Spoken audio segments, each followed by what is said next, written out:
One night, I was deep asleep when a sound outside my window woke me up. Naturally, I was scared someone was trying to rob us, but it was actually something way more irritating. I opened the window and I saw my sister with her boyfriend. It made me feel kind of jealous, and I decided to be petty and tell on her. I quietly went to my mom's room and woke her up and started telling her that my sister was outside with some random guy. "Nonsense," my mom snapped. "Your sister is fast asleep in her room." I insisted, and we ended up going to my sister's room and saw that the bed was empty. There was a sudden bang downstairs, and both of us ran to find the source of it. It came from the kitchen, and we found my sister in there. There was glass all over the floor. She said she dropped a glass while getting herself some water. My mom was furious and started shouting at her. "Do you know what time it is? You were out with your boyfriend, weren't you? Don't try to deny it either. Your sister saw you." My mom started calling her names and getting really mean.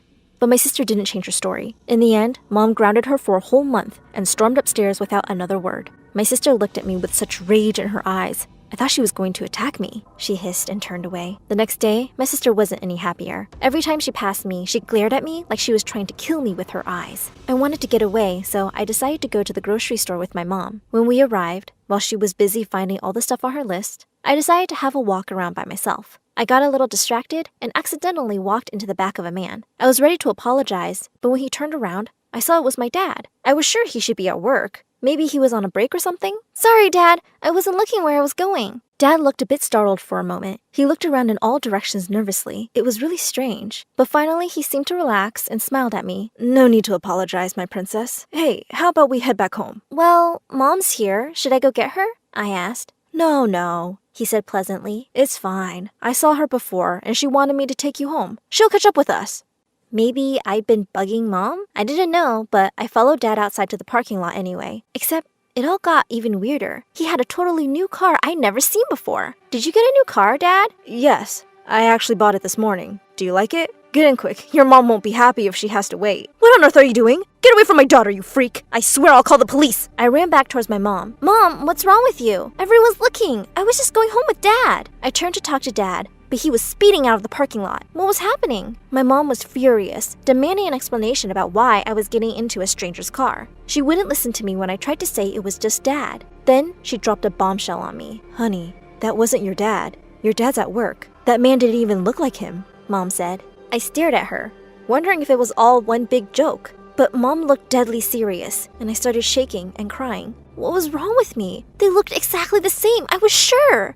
After we got home and talked about it, my mom was so concerned that she decided to take me to a doctor. The doctor gave me a lot of weird tests, and I had to talk to other medical professionals too. But it only took a few days for the psychiatrist to diagnose me. Prosopagnosia. What a mouthful, right? To put it simply, I suffer from face blindness. I couldn't tell different faces apart from each other. People could easily end up looking the same to me. I couldn't believe it. I'd never had this problem before, or so I thought. I started to wonder whether I had confused people in the past, and it just hadn't been an issue until I was in danger, like at the grocery store. Unfortunately, there was no cure, and I was told I'd have to learn to live with it. My mom told everyone the news. I could only stand there and try not to cry. My mom had taken the news really well, and was as sympathetic as she could be. The rest of my family? Not so much. My sister scoffed and rolled her eyes. "I could have told you she was crazy. You didn't need to pay anyone," she said. My dad was the worst, though. He smashed his glass on the floor and wouldn't even look at me. He looked so disappointed. My mom told him to calm down and think about his daughter. "And what about me?"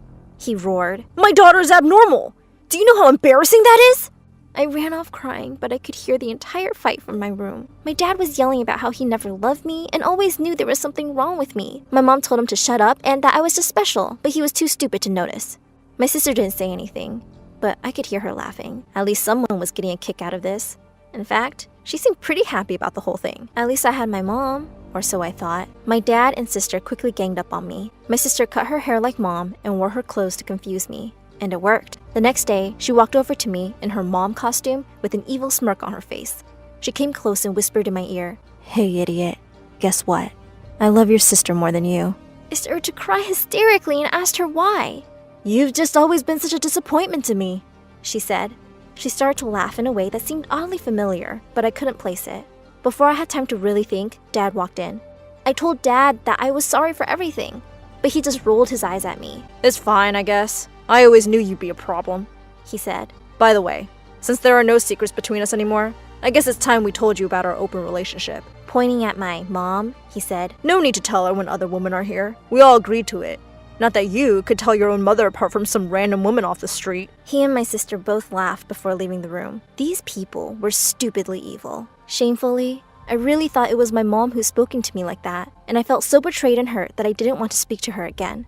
Every time my mom tried to approach me over the next few weeks, I avoided her. I couldn't take her insulting me again. Mom worked every night, so not seeing her wasn't particularly challenging. And from then on, every single night, my dad brought a new girl home. He made me stay in my room and told me my mom was totally fine with it all. Of course, it was all a lie. My sister would even put on her mom disguise and tell me that she didn't mind the random girls in the house. I felt trapped in a nightmare. I just accepted things as they were. Even though I was angry at my mom back then, I still had guilt deep inside me. I knew something was wrong, but I couldn't quite figure it out. My mom had never been mean to me before, and I just couldn't fully believe she'd be okay with Dad bringing girls home.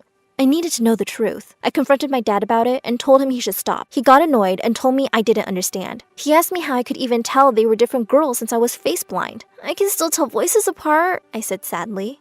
If you say so, he said before walking back to his room to go to bed. I felt defeated at first. But then something dawned on me. I may not be able to trust my eyes, but I could trust my ears. I just needed to listen to voices more carefully. With a little practice, I could be normal again. I was jumping for joy when I saw something that nearly broke my brain. Why are you jumping, honey? One of my moms asked. There were 2 moms in the room. I must have gone white as a sheet as one of the moms told me I should go to bed and get some rest. Then she left. The mom who stayed behind started laughing.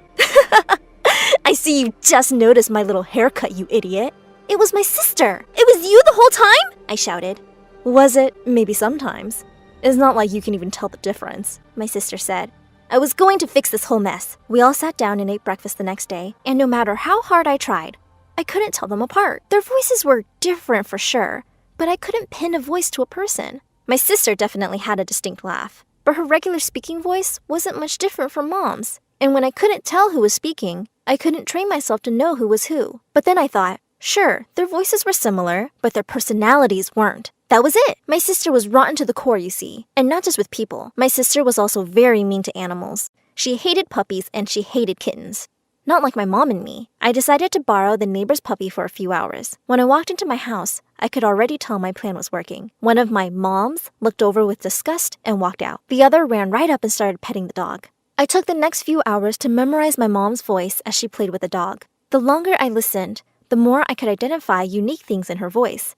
I could hear the difference between her voice and my sister's, not to mention the girls my dad brought home. I decided to sit down and have a conversation with my real mom. I told her all about the woman and the mean comments and told her if she knew about any of it. I didn't, she said with a serious look on her face. The next day, I was surprised to see her sitting on the couch with my sister, looking nervous next to her. She told me that she decided to stay home for her night shift. It was only about 20 minutes before Dad walked in with his new date. My mom was so angry, she screamed at the woman to leave and started shouting at my dad. She threw a few things at him and told him to get out and never come back. My sister started crying and apologizing, saying that Dad had forced her to go along with everything. I didn't believe a word of it and told my mom that my sister had enjoyed tormenting me. My sister, who usually thought she was so cool and scary, was reduced to a blubbering mess on the ground, begging my mom not to kick her out. My mom agreed, but on one condition. She picked up a bag of stuff from behind the couch and told my sister to follow her. My mom took my sister into the bathroom, and she came out with a green mohawk. Perfect, my mom said. Now Susan will always be able to tell us apart. My sister was humiliated, but it was true. I would definitely know who was who now. This should have been a happy ending for me, but my mom did have one flaw. She would never be able to live without a man in her life. And it wasn't long before one showed up. As expected, my mom brought home a new guy a few days later. And he really was something. He wore tattered old clothes and had a tattoo of a chicken wing on his shoulder. I had no idea what my mom saw in him, but maybe my sister knew. See, whenever my mom went on her night shift, my sister and my mom's new boyfriend would disappear for hours. At first, I thought it was great to be left alone. Then, I realized it was very suspicious. I told Mom about it, and she kicked him out and sent my sister to live with my dad at the motel he'd been staying at. A few weeks later, Dad came back, full of apologies and begging to be taken back. My mom crumbled. I guess she really couldn't survive without a man, so she agreed to work on their relationship. I asked my dad where my sister was, and he just looked confused. What are you talking about? He said. I felt super bad. She was a mean person, but there were worse people in the world, like the man who tried to kidnap me. I didn't want her to get hurt. I decided to look for her myself. I told my mom I was worried, but she only seemed to care about my dad now. I wondered about my mom's ex, the weird guy with the chicken wing tattoo. Maybe it was something to do with him? I went to the police station, and an officer told me we could go to the man's house and see if my sister was with him. I tried to explain my face blindness problem and that I wouldn't actually know if the girl was her. And what if she didn't want to admit who she was? The officer wasn't sympathetic and told me to deal with it on my own in that case. He said that runaway kids weren't his problem. Go play Sherlock Holmes if you want, he said, and walked away from me. Luckily, it was pretty easy to find the guy's address. His house was exactly what I expected it to be. It was a total mess, and there was loud music booming everywhere. There were also lots of women inside. The door was unlocked, so I let myself in. There were so many women with strange haircuts and outfits, I didn't know where to look. I shouted for everyone's attention, and they all looked at me. Hey, Rachel, if you're here, I'm sorry, and you can come home now. Forgive me, please, sis. Say something, I pleaded. One of the girls approached me and said, "What are you talking about, idiot? There's no Rachel here. Can you just leave?" I went back home and asked my mom for help again because I couldn't find my sister anywhere.